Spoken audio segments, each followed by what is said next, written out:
criou um método que desenvolve o poder de comunicação. É professor, palestrante e escritor. Eu converso hoje com Pablo Pereira. O Palavra Aberta já está no ar.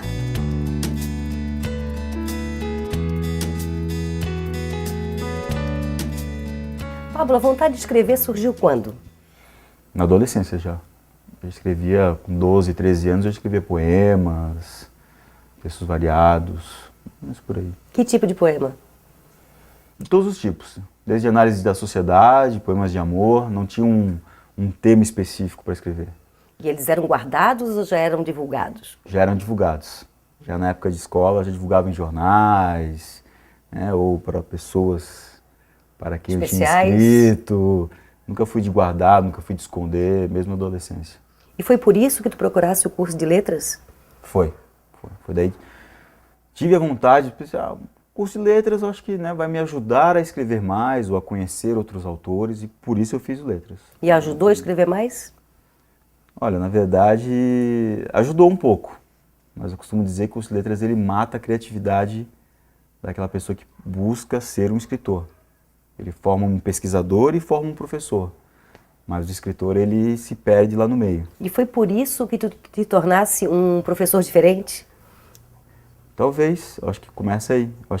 Eu costumo brincar com o pessoal em sala que todo professor de redação, ele, antes de ser professor de redação, ele tem que ser escritor. Tá, e o que mais? O que mais tu tiras do aluno? Eu acho que tu tira a emoção, né? É emoção. Eu trabalho com 3 pilares, que é o primeiro pilar é sensibilidade e criatividade. É ele se conhecer e perceber o que está ao redor dele. Saber que isso é importante. Pergunto se cada um é criativo, todos são. Você é criativa? Eu acho que eu sou um pouco. Casada, namorando, enrolada? Opa. Não vale Vou deixar contar. essa parte pra lá. Namorado que já teve, sempre comprou os presentes ou criou os presentes para dar? Comprei. Sempre comprou. Nunca criou um presente? Talvez. Esse é o primeiro passo do método. Ah, é? Pergunto para um se ele já criou um presente ou se ele só simplesmente dá um presente comprado. E aí eu mostro, dou algumas dicas de, olha, faça um presente assim para sua namorada. Eu vou contando. E aí um segundo pilar é o repertório e o conhecimento da tua linguagem. Então tudo que você já leu, que você já vivenciou, então uma música, um filme, tudo isso pode ser utilizado na escrita. Então eu faço ele perceber que ele pode utilizar uma música que ele gosta muito no texto dele. E esse método é teu? É meu. Como ele foi desenvolvido? Comecei a desenvolvê-lo em 2005, em aulas de pré-vestibular, percebendo a necessidade do aluno não só de conhecer técnicas de redação da aula tradicional, mas também de se sentir mais seguro, de perceber a sua sensibilidade, a sua criatividade e de fazer diferente. De apresentar realmente um texto que fosse diferente do normal, chamar a atenção para aquilo. E aí, a minha vivência como escritor, meu passado com depressão que eu tive, que me tornou ainda uma pessoa mais sensível, acho que isso tudo contribuiu para eu perceber que eu também precisava dessa segurança. Mas em que momento tu percebesse que estavas com depressão? Olha, no exato momento, estava sentado numa mesa dentro do colégio, eu era coordenadora de terceiro ano, observando no intervalo os alunos no pátio, correndo e tal, e eu senti naquele momento um vazio, como se nada fizesse sentido. E esse primeiro momento eu descrevo depois num livro que vou publicar em Portugal. Depois desse período, acho que não pode dizer que tirou alguma coisa boa de uma coisa tão triste que é a depressão, mas tu começaste a escrever com mais emoção, te conhecendo melhor, passando por esse processo, como é que foi? De tudo se pode tirar uma coisa boa. Isso é uma coisa muito ruim. Por mais que aparentemente você não entenda ou você não perceba que aquilo era ruim, que aquilo podia te trazer algo de bom. Por mais que seja um caos absoluto, você sempre tem algo de bom. E o que me trouxe a depressão? Me trouxe um livro a ser publicado em Portugal. O nome do livro? Do Caos, A Depressão em Fragmentos. Então, 10 anos depois, tenho esse livro pronto. Então, a depressão me trouxe isso, me trouxe o autoconhecimento, a percepção de que todos têm as suas dificuldades, de que não existe aluno burro, não existe aluno que não sabe escrever, existe o aluno que é traumatizado com a escrita, existe o aluno que tem dificuldades as mais variadas na hora de estar escrevendo, que tem limitações aparentes. Então, o professor entender que o aluno E vem daí. dá de perceber em cada aluno, assim, conhecendo um pouquinho de cada um, esse diferencial, assim, esse aluno é travado, esse aluno tem dificuldade, esse tem um grande potencial, esse tem muita emoção para colocar no seu texto. É visível isso? Basta olhar realmente para o aluno. Ou será que tem uma capacidade especial? Não sei se é uma capacidade especial, eu tenho uma sensibilidade. Um dom. Talvez. Alguns dizem que sim. Mas é de começar a perceber o outro de verdade. Tem uma brincadeira que eu faço quando você passa por alguém na rua: oi, tudo bem? A pessoa fala: oi, tudo bem. Mas você está esperando a resposta? De verdade? Ou você fala tudo bem por falar? E aí de repente alguém te diz: não estou bem, quero conversar agora. Você vai parar e vai ouvir aquela pessoa? Normalmente não, ninguém faz isso, né? Não. Então, não, e até é educado nem responder, né? Que só se está tudo bem, mesmo que não esteja. Isso. Então, eu acho que essa questão da escrita e da vida como professor é isso, é você perceber individualmente cada aluno.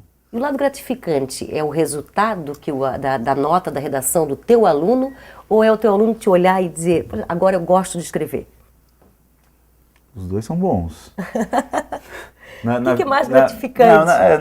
Acho que mais gratificante é o que aconteceu faz pouco tempo. Eu consegui reunir mais de 200 alunos numa prática de escrita à tarde, que é um contraturno. Um convite foram. Então, num país onde não se lê, onde não se escreve tanto, você ter 200 alunos de 17 a 23 anos numa sala de aula escrevendo, acho que isso é o mais gratificante. E agora tu está lançando em Florianópolis o teu livro, esse Aura Clara. Aura Clara e Outras Cores. E Outras Cores. E esse livro trata do quê? São 50 poemas em prosa com o tema amor e espiritualidade. Então no próximo bloco a gente continua o lançamento do livro do Pablo. Até lá.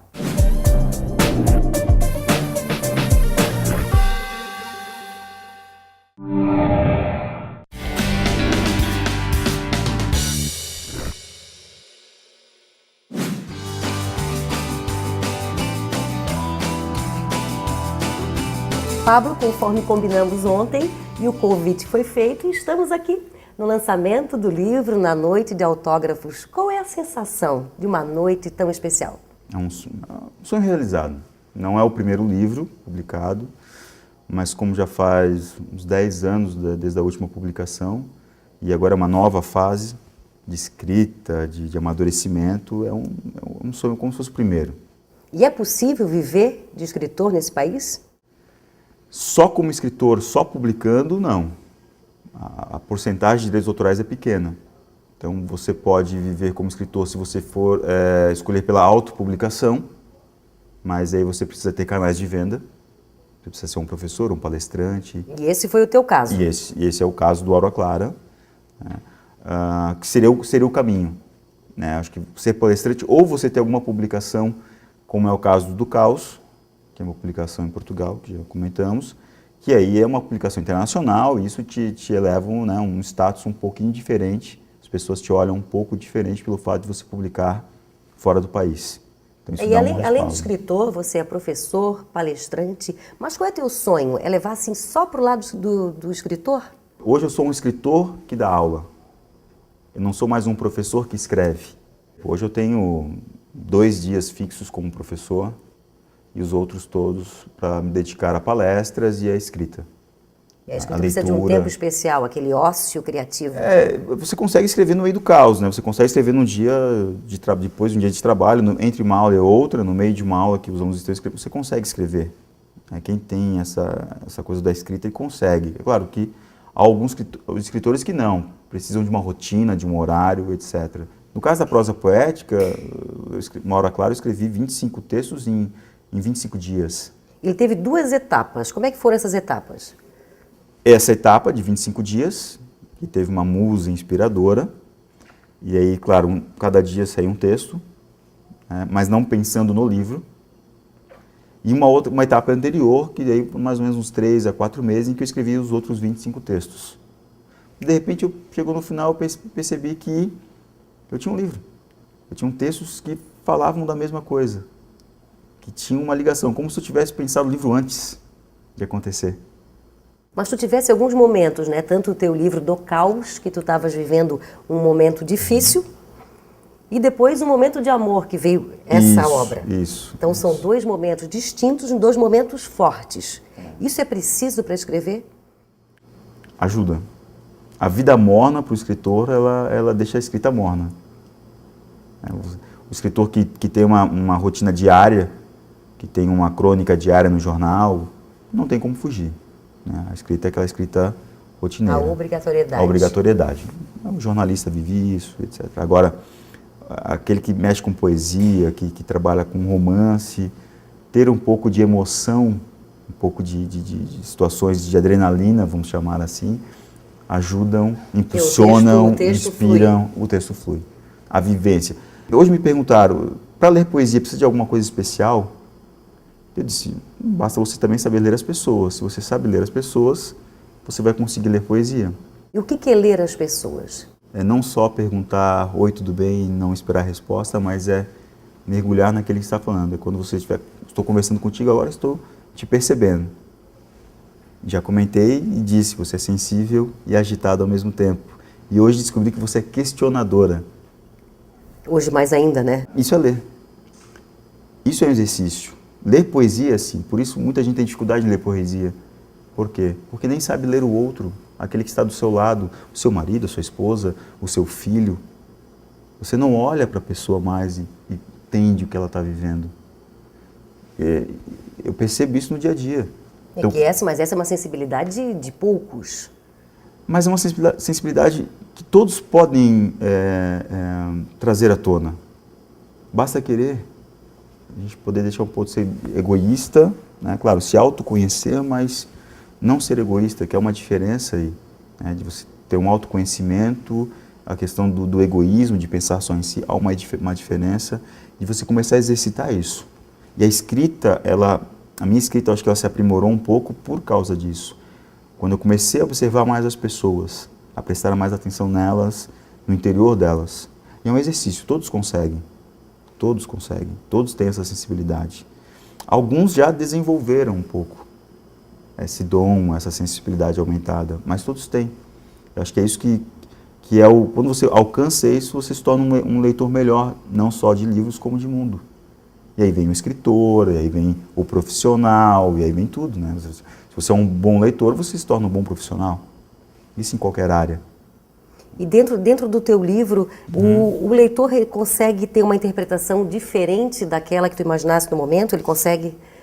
Sim. Várias vezes, né? Sim, várias vezes. O livro, ele se abre, né? Como são prosas poéticas e trabalha com um texto ambíguo, um texto com duplo sentido, então é um livro que permite várias interpretações. Então você pode ler, de repente, querer discutir comigo o texto e você achar uma situação completamente diferente do que eu estava pensando na hora de escrever. Não, naquele momento. Isso é comum. Pablo, sucesso. Eu desejo um sucesso hoje e sempre. E depois, mais obras, novas obras, sucesso no livro que vai ser lançado na Europa esse ano ainda. E eu queria uma dedicatória. Vamos lá? Para uma dedicatória.